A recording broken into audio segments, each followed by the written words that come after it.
Blog Talk Radio.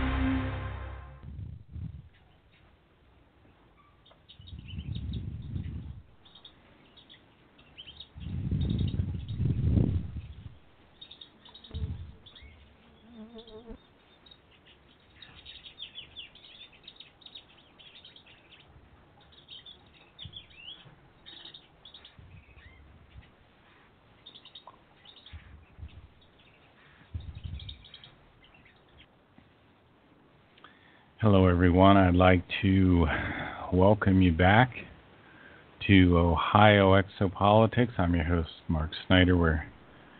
I'm going to start today's show with kind of where we left off last time in the book called The Psyche.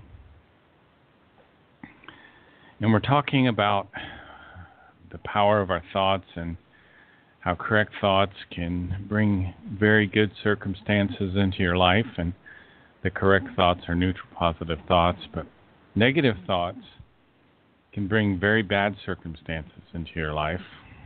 So we need to continually monitor our thoughts.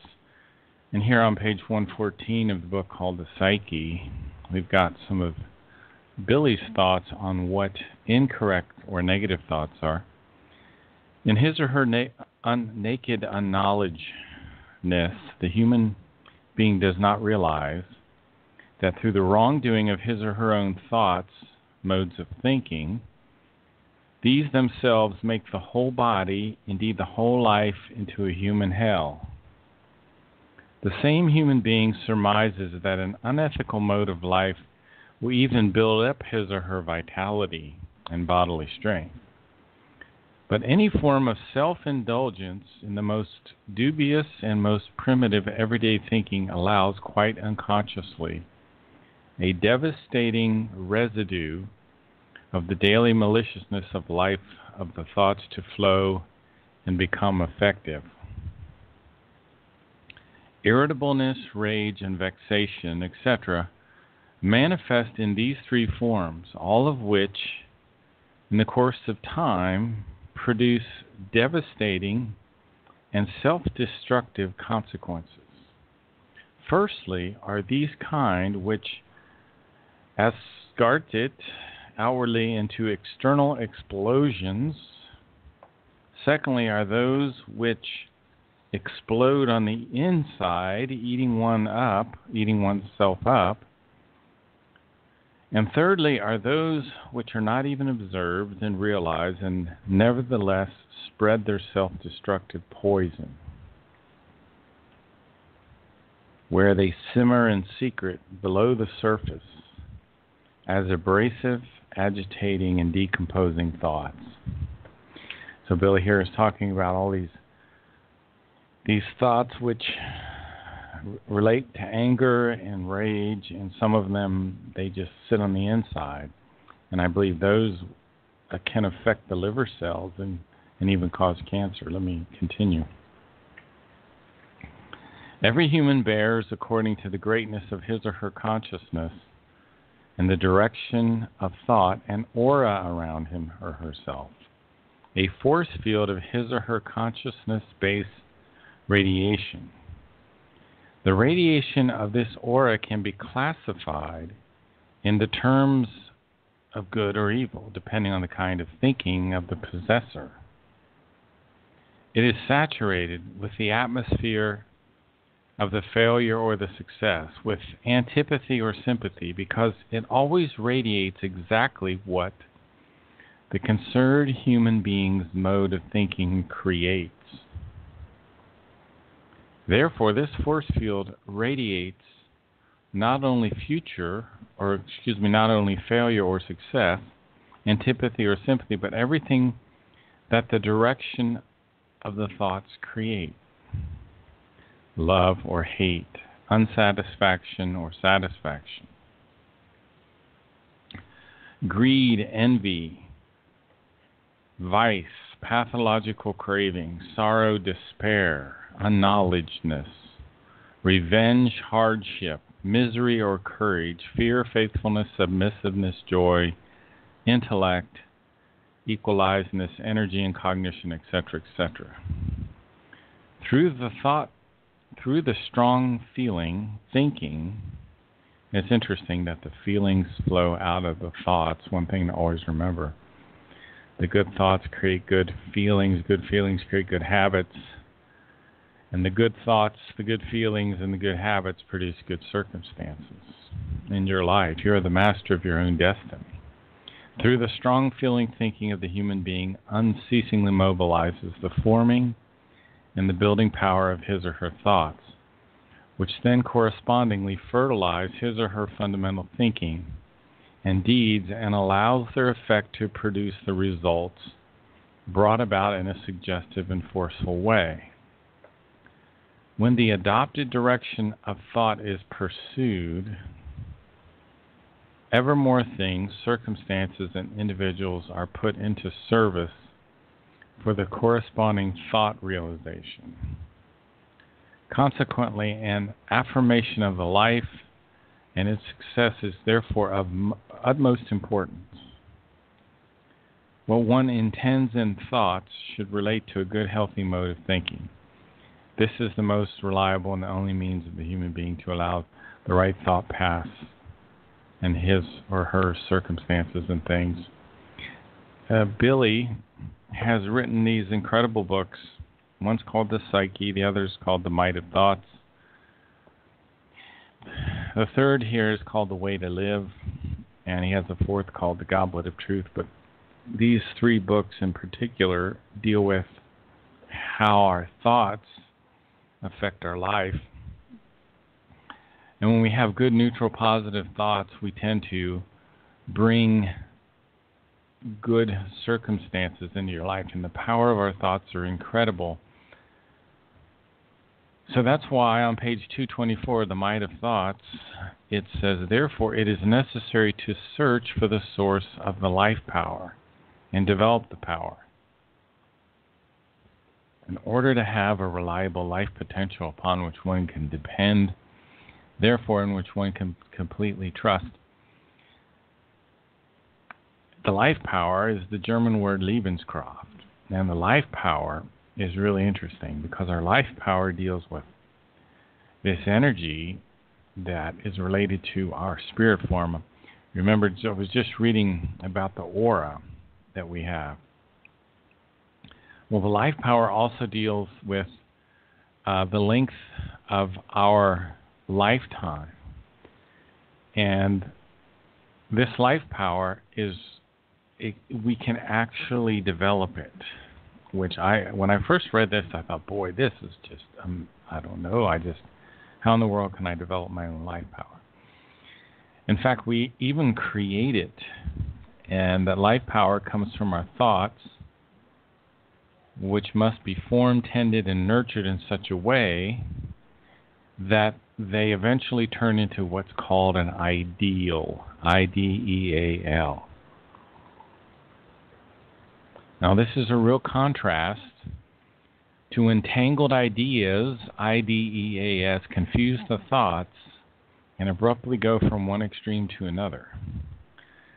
So when we have incomplete, unripe, not totally formed thinking, we have ideas, and these ideas, if you're compulsively thinking about something over and over again, and it's producing within you a sense of discomfort, you probably have ideas, I-D-E-A-S, which are starting to confuse your thoughts and create tangled thoughts.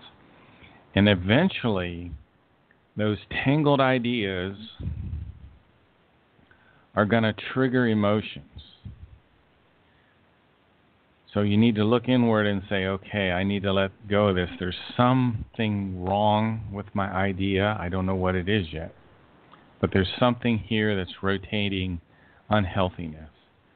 So these tangled ideas, tangled can be defined as twisted together, untidily matted. It means confused, jumbled, mixed up, messy, chaotic. And this is what happens to our psyche, to our consciousness. We were just reading in the book, The Psyche. The psyche is the part of the material consciousness that controls the thoughts and feelings of our material consciousness. We also have a spiritual consciousness, which we have something called the Gemut, which controls the thoughts and the feelings of the spiritual consciousness. So we have these two factors in every human being: the spiritual consciousness, which is really related to your innermost creational personality, who you have been, because we all have a lineage of many lifetimes. Typically, I believe it says in the book here, the Psyche, that the typical Earth human is, in terms of their spirit form, is 4.5 million years old. So who you are this lifetime is your material consciousness. So the two kind of communicate, usually with impulses or kind of signals. So the more your material consciousness can recognize the signals that are coming from your spiritual consciousness, the better off you'll be. Semyase, Billy's third extraterrestrial contact, put it this way. She said,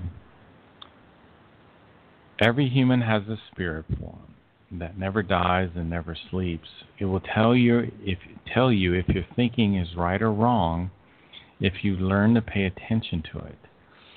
So your spiritual consciousness sometimes will tell you, hey, look at this. It doesn't do it literally, but what you'll notice is your feelings will become negative, usually, if you're generating confused thoughts. So tangled ideas create confused thoughts. They make thoughts go from one extreme to another. They cause a misdirection of the thoughts. They trigger emotions, and this can even lead to murder and manslaughter. And there are people who have completely lost their freedom for the rest of their life.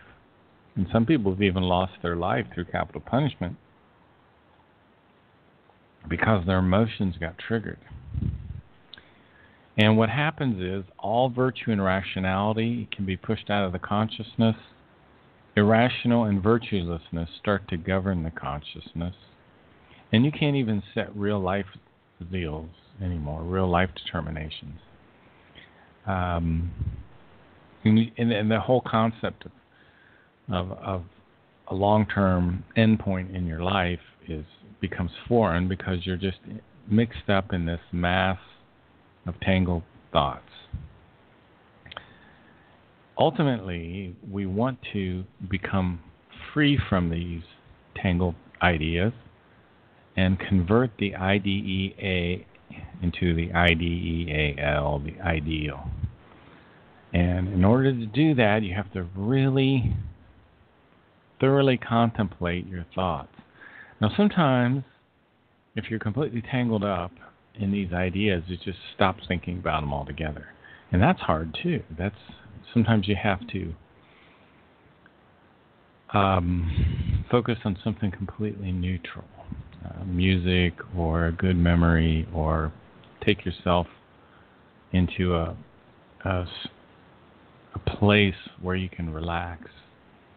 But ultimately, you want to recognize the values and the unvalues in your ideas and start to take out the unvalues. We'll talk about unvalues in a minute.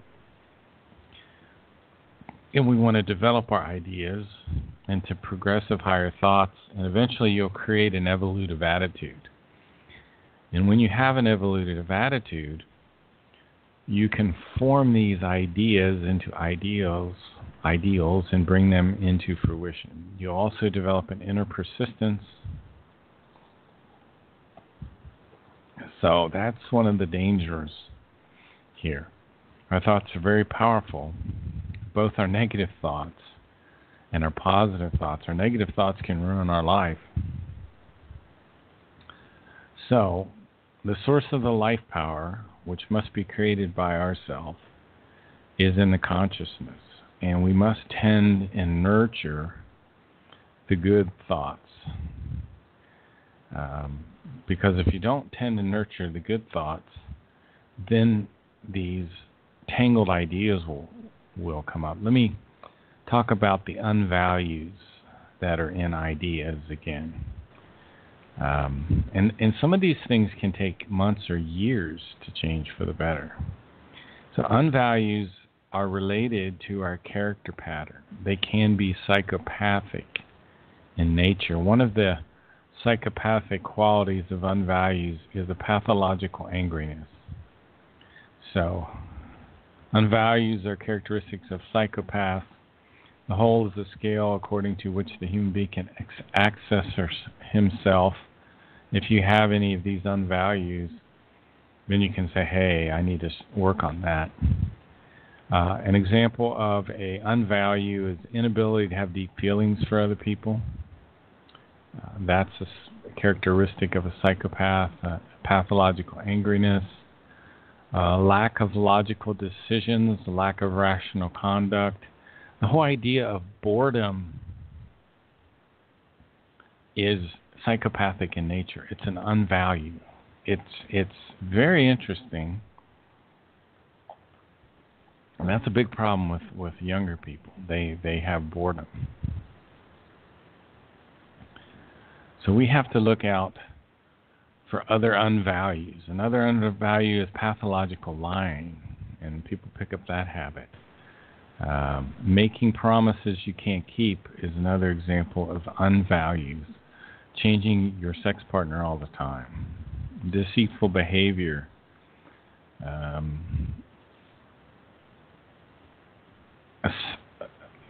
hate mentality. Also, endorsing torture is an example of an unvalue. Lack of empathy. When you can't have empathy, natural feelings. I say compassion, empathy, moral reasoning should tell you shouldn't kill unless you have to. But killing becomes a sport today. Extreme impulsiveness is an unvalue. To be authoritarian is an unvalue. Antisocial behavior is an unvalue. A lack of remorse. Also, a lack of self-cognition. Think about that for a while. What about you, and I know I'm guilty of this, are you not aware of about yourself? So there's so many unvalues. And there are about 70 of these that are listed on the Figu site in Bulletin 68. If you have 18 out of the 70, then you are in need of some work. Let's say that. I bet I have 10. I'm so tired. I don't know if I have that many, but it says in the Might of Thoughts book that we are a society that's ill in our consciousness, and I guess that's probably one of the reasons I spend so much time talking about this book. Page 224 is probably one of my favorite pages, or I think is the most important page in this book, at least in the edition that I have. I'll read a little bit of this. And here it's talking about your evolutive attitude. Eventually, you'll develop an attitude of evolution, and you'll understand instinctually when it's time to stop thinking certain thoughts, and you'll get better at determining when your thoughts are gone wrong. However, he or she is able to do this because he or she has created an evolutive attitude in which he or she conforms. But the unrighteous human being has created a devolutive attitude where he or she panders to virtuousness and to that which is unrighteous. A person that's an addict, for example, a drug addict, panders to this one craving and literally lets their entire life fall apart. They let their self-esteem go away. They lose their jobs. They sacrifice their personal health and their appearance and everything. And this is a devolutive attitude, and it's extreme. But that means that in one case, just as another, corresponding thoughts are nurtured, which are directed in one way or another, and in every case come to fruition by means of their might. So if you have negative thoughts, compulsive thoughts, sociopathic thoughts, unvalues, they will come to fruition by means of their own power. It thereby just depends on whether it is in righteousness or unrighteousness, or whether the ideas are simply lived out. Ideas are formed into ideals, and brought into fruition. But the whole process of thinking, the inner persistence, is of a particular significance, which is why it is absolutely necessary that it be created. The persistence created by the consciousness is actually an essential quality which must be first created by the human being because it is not simply an innate ability. So we develop persistence over time. Rather, it is a factor which is connected even to your upbringing, how much persistence you have. So we need to develop inner persistence. And that's critical, because the inner persistence allows you to manifest your thoughts into real circumstances in your life. And that's one of the very, very important things, and one of the skills that we're trying to develop here. Now, Billy has another book. It's called Die Art zu Leben. In the German language, it was written on November 8th, 1995, and eventually finished in 1997, January 8th, by Edward Albert Meyer. It was translated by Vivian Legge and Dyson Devine. It's, of course, a bilingual book with German on the left side and English on the right side.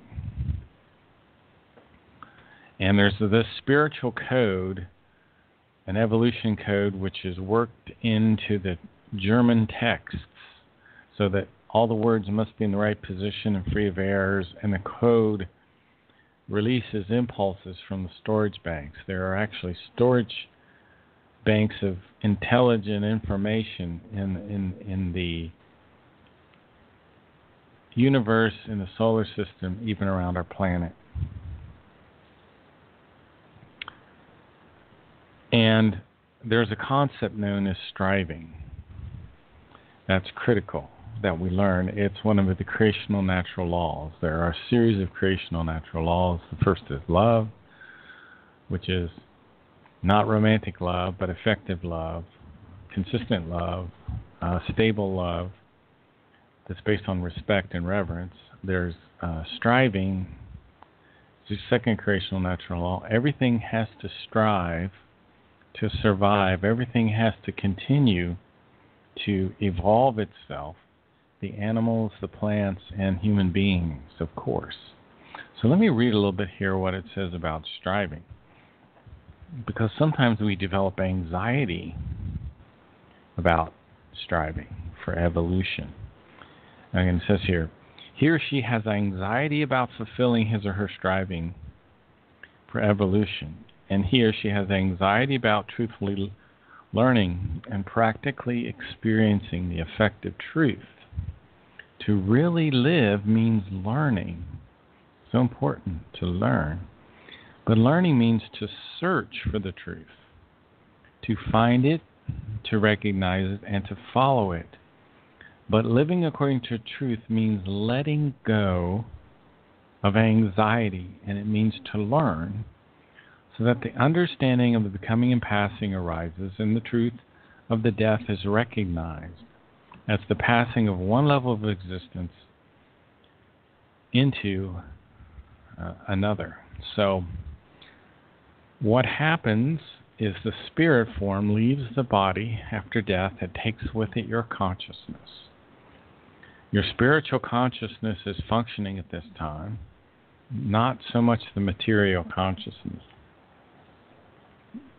You go into the other realm, the body ceases to, the heart stops beating, you stop breathing. There's no more electrical energy that's showing up in the brain or in the nervous system, or at least very little, and until it completely fades away. You have something called the fine fluido energies, which are still stored in the body after death. They embed themselves particularly in the skeleton, and that's why it's important not to cremate your body, because you can create a back connection to your skeleton, and you do it subconsciously or unconsciously in your next life. Then it gives you it's a boost in your evolution. It gives you a sense of, probably a sense of a little more certainty, a little more confidence, let's say. It's hard. I shouldn't push it much farther than that. But so the spirit form leaves the body, the Geist form. It takes with it all of your memories, all of your consciousness from the previous life, and it goes into a particular area in the spirit realm where you have what's called your overall consciousness block, which is like a storage area that your spirit form has made to process the information from your previous life. And you have various consciousness forms from your previous life. What kind of sense of loyalty you had, your sense of logic, your confidence, your enthusiasm, your sense of satisfaction, your logic, your discernment, all these consciousness forms. And what the spirit form does is it goes through all your experiences and it gets the essence of all of these consciousness forms, the highest value of your sense of love and empathy and things like that. And it eventually takes those and absorbs them. So they become part of your spiritual consciousness. And all of these essences of love and wisdom and knowledge and confidence and empathy and moral reasoning also get programmed into the subconsciousness, the new subconsciousness, because the spirit form is very busy in the other realm, and it's creating a new subconsciousness for your new life. It's programming your subconscious with these essences. It's creating a new unconscious mind, and it's creating a new conscious mind. Now, your new conscious mind will not be a copy of your previous one. It will be different. It will have a different personality. But your spiritual consciousness will be exactly the same. So when all this work is completed, and there is a fetus in the material realm ready for a spirit form, the spirit form leaves the spirit realm and enters into the fetus 21 days after the sperm fertilizes the egg. And the spirit form, the Geist form in the German, embeds itself in an area of the middle brain of the child called the superior colliculus. Now, the superior colliculus is what controls your integration of all your senses, your eyesight, your hearing, your smell, your taste, and this is the central area of your spiritual consciousness, and it sends out an electrical kind of grid, a lattice structure throughout the whole body of energy. And the spirit form causes the heart to start beating at 21 days, I believe it is, with the fetus. And locked into your subconscious are all the essence of all your evolution. So you pick up where you left off in the previous life. Now, if you lived 100 years in your previous life, this whole processing that goes on in the spirit realm should take about 150 years. Now, one of the bad things that happens here on the earth because of overpopulation is spirit forms come in too soon, which creates weak male personalities And it also creates a lack of ability to be independent. It makes it much harder for people to function independently. So one of the biggest crises on the earth, the biggest crisis, is our overpopulation, which is destroying the natural environment.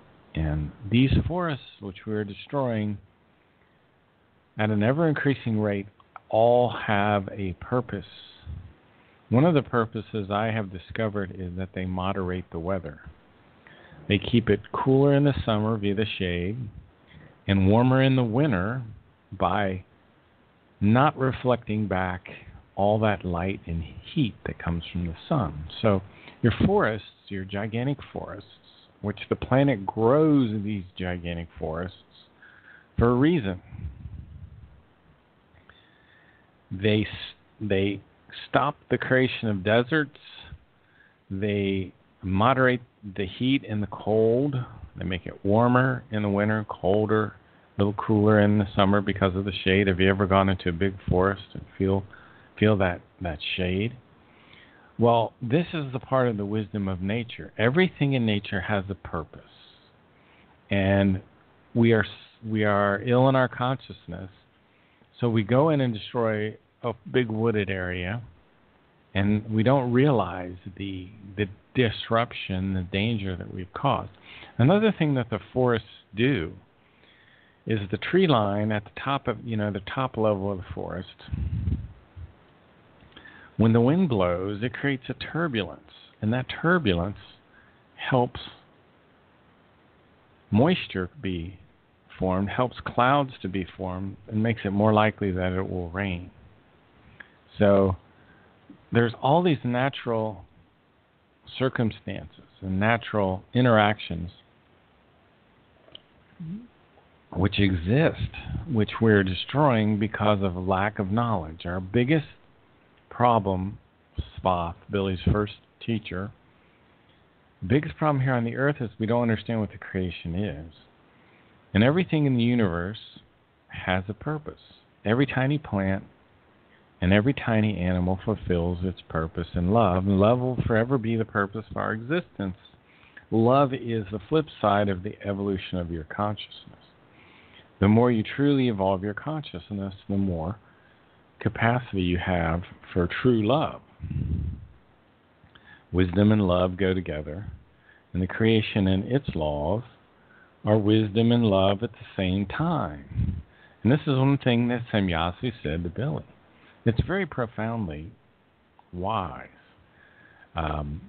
Anyway, back on to the Way to Live book.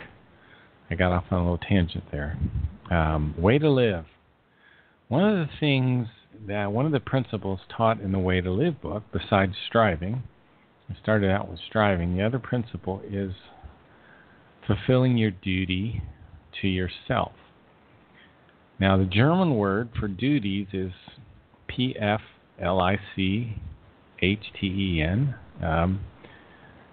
Well, maybe I can link to this real quick. Who knows? My pronunciations are not always the best. Let me try this real quick. Pflichten, more like an F. We must fulfill our duties to ourselves. Be honest, be benevolent, be kind-hearted, be good-natured. Do not abuse yourself. Do not allow feelings of inferiority, no self-chastisement, no bitterness. Be gentle to yourself. Another way we fulfill our duties to ourselves is challenging our bodies and our minds, continually learning on the one hand, exercise on the other hand. Another way is do not devote yourself to your passions, your lusts, your addictions. Use your rational logic, your intelligence in the fulfillment of your responsibility. Never fall into self-abuse. Never disregard yourself. Never have feelings of inferiority. Do not allow for flattery. Flattery is not good. Steer your mind away from your burdens, and put your minds on something that is neutral. Be sure to give yourself enough respect. That means grooming and dressing well, and that's an easy thing to let fall by the wayside. If you disregard the health of your consciousness, you're not fulfilling your duty to yourself. Continually challenge your consciousness. Don't devote yourself to your passions, to your lusts, or you'll be like someone walking through the desert. If you do not fulfill your duty to yourself, you will start to decline. You'll become miserable. You'll have suicidal thoughts. Never lose confidence in yourself. Speak truthfully, freely, and open, even when people don't want to hear it. Think and feel, speak in good form. Do not forfeit your self-esteem. Do not dress poorly. Do not wear ragged clothes. Do not allow yourself to appear ragged. Remember, I'm saying this. I'm as guilty as anybody. Don't lose confidence in yourself. Don't despair. Don't have a bad temper. Everybody has a different area of evolution. You might be better in one area than another person. They may be more evolved than you in another area. Do not fall prey to boredom. Remember, I said boredom was one of the unvalues of the psychopath because it will lead to the death of initiative. Do not fall prey to addictions. Do not fall prey to idleness. There are so many distractions today. Be careful. Remember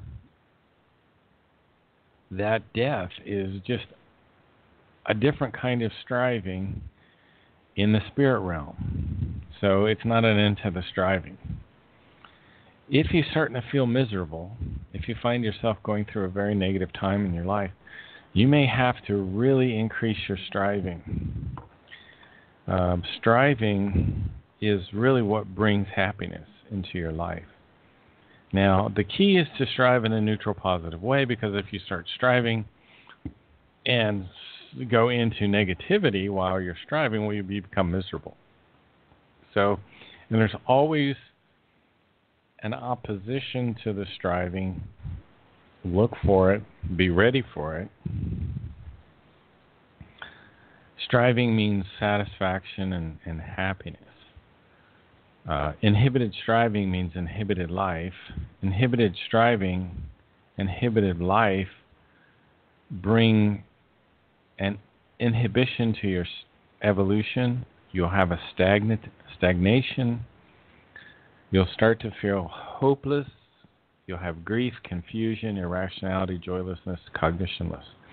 Why are you feeling these things? Because you are going against the creational natural laws. So what we have here in these books is an identification of the creational natural laws. In other words, if you follow these laws, things typically will go well for you.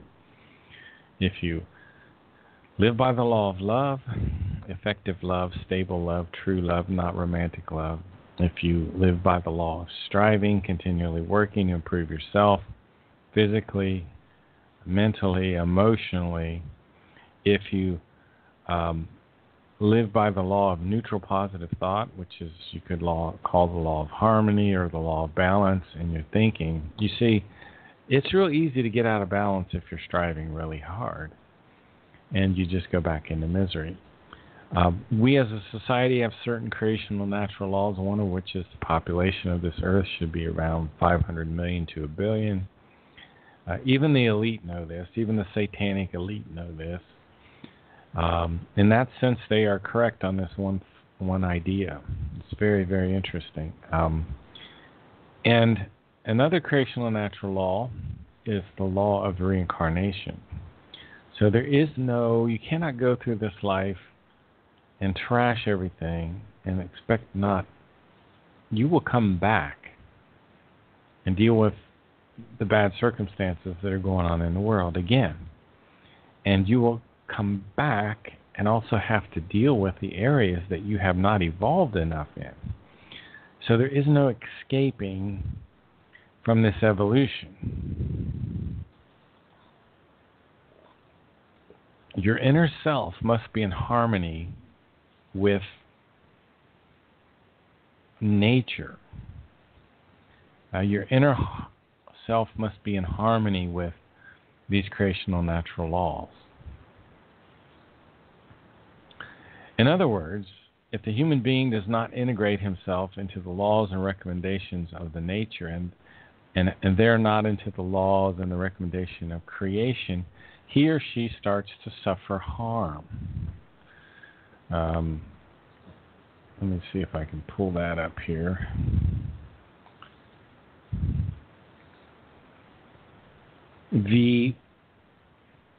That quite clearly proves that the solution offered through materialism is no such thing. Rather, it only has the appearance of a solution.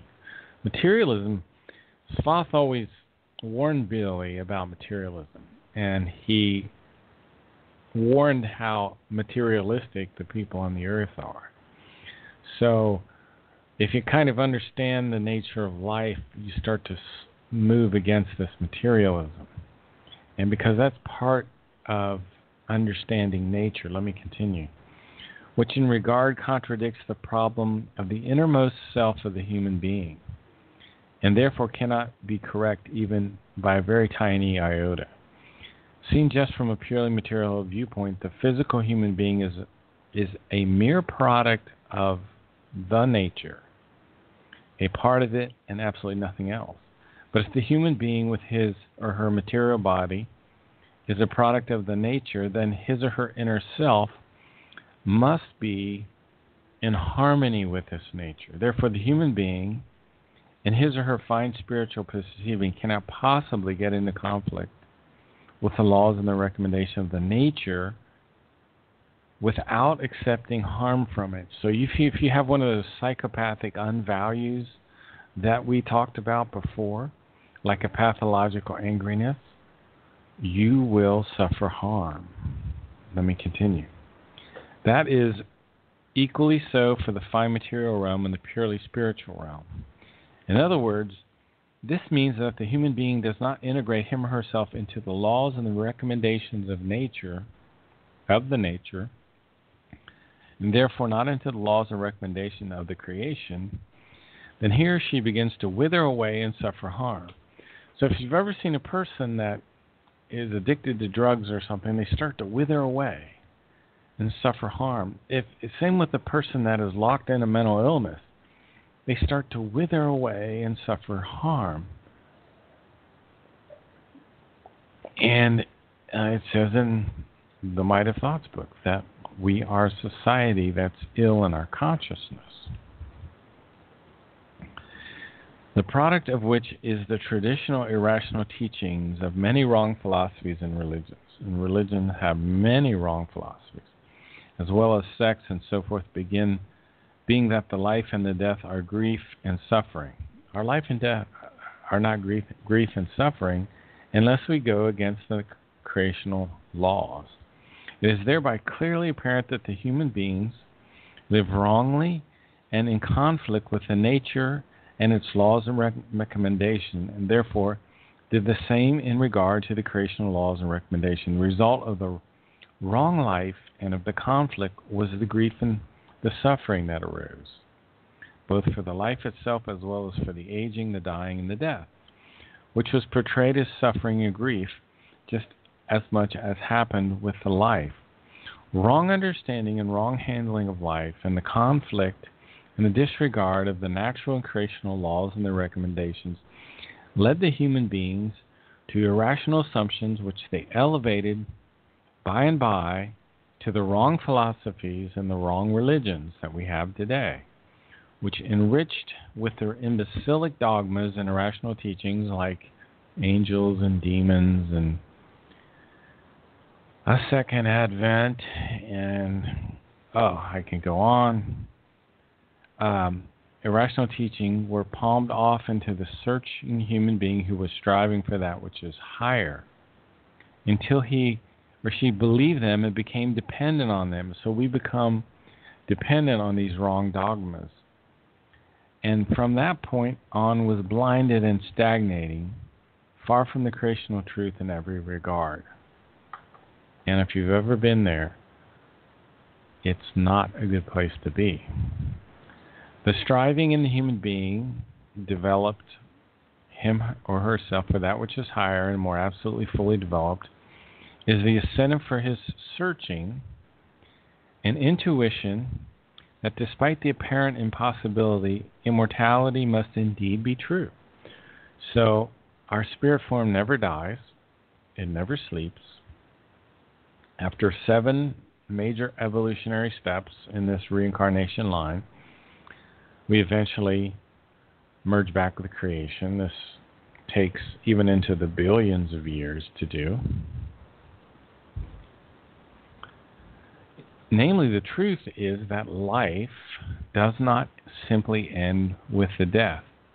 Rather, that it must continue on after the death in the otherworldly realm that we talked about earlier. And just as much again after that in a new life, where we get to start all over again.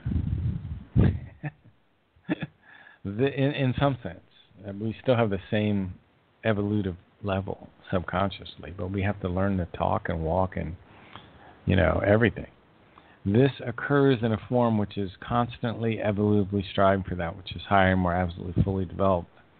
But the truth of the striving and of the actual immortality excludes every wrong and straying irrational teaching and wrong philosophies and religions, that on the one hand, the life and the death are grief and suffering. The life and the death are not grief and suffering unless you're going against the creational natural laws.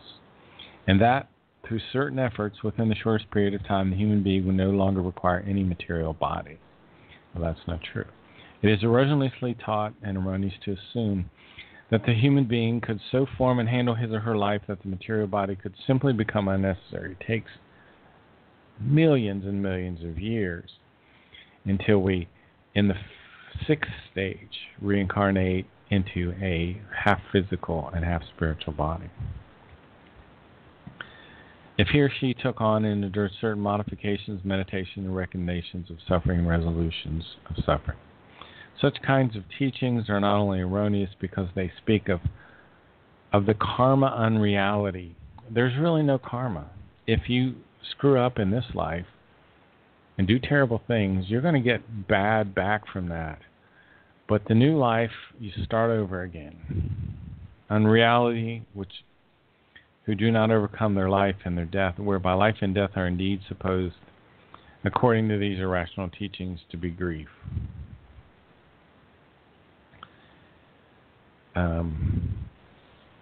So our whole life is about striving and following these creational natural laws.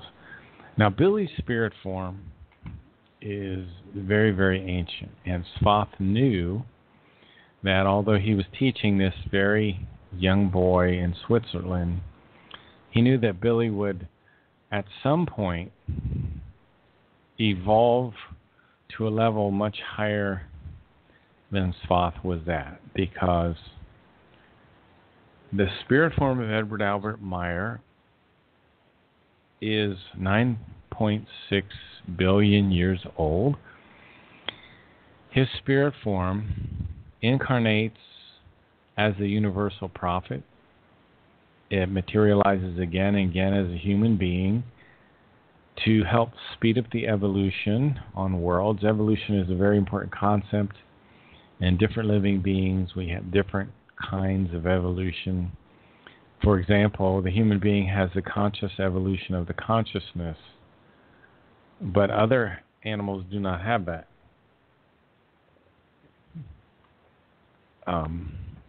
Billy's spirit form came out of this pure spirit level of Arhat Athrasata. He had achieved that evolutionary level, It had been the Ishwish, the Banstrut, the Strut, and his spirit form was up to the first level or plane where dwell spirit forms. And it takes a very long time to evolve into this pure spirit form. Nocadamian is the first incarnated personality of the spirit form of Edward Albert Meyer. He originally lived on planet Sadar, which is 3 billion light years from the Earth in what's called the Lyran galaxy. That's so far I can't even imagine.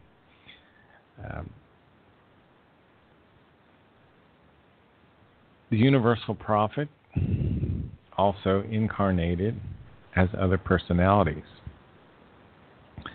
One was a teacher called Henoch, which incarnated on the earth about 390,000 years ago.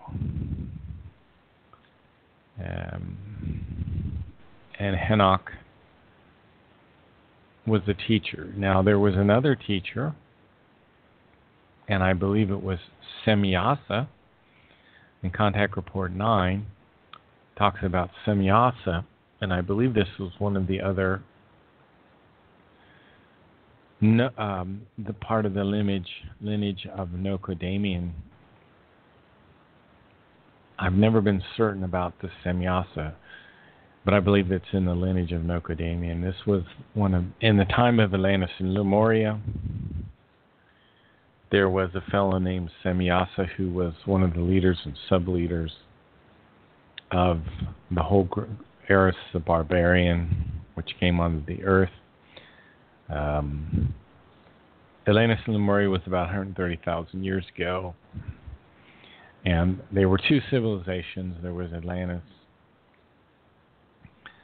that was on an island continent in, I believe, the area between South and North America, roughly around the equator.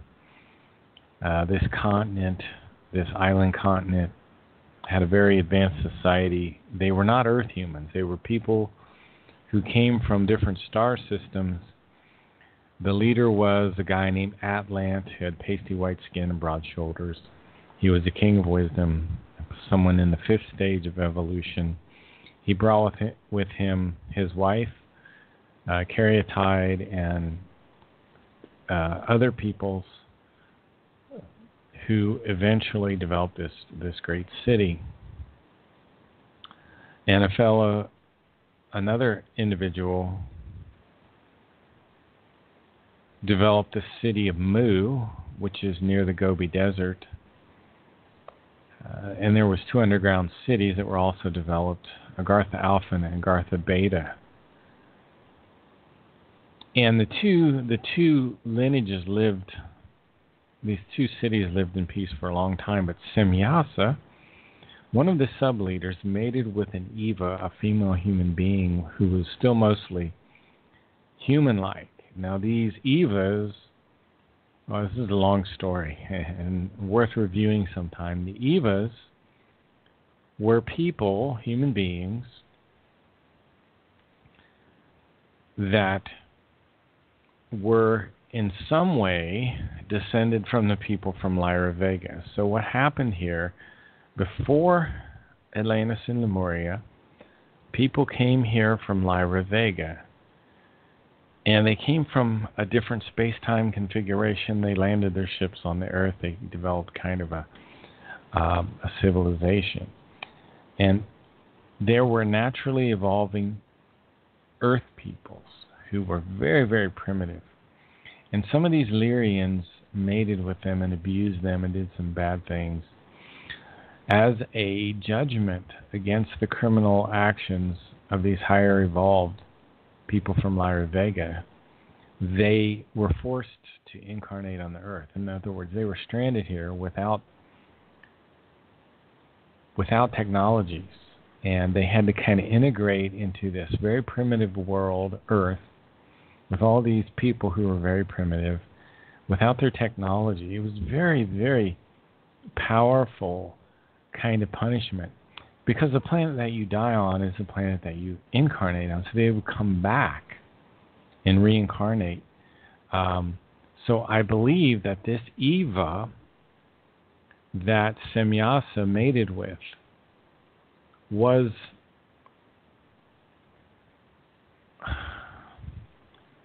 related to the people from Lyra Vega, but maybe a half-breed, whatever, is what I'm saying.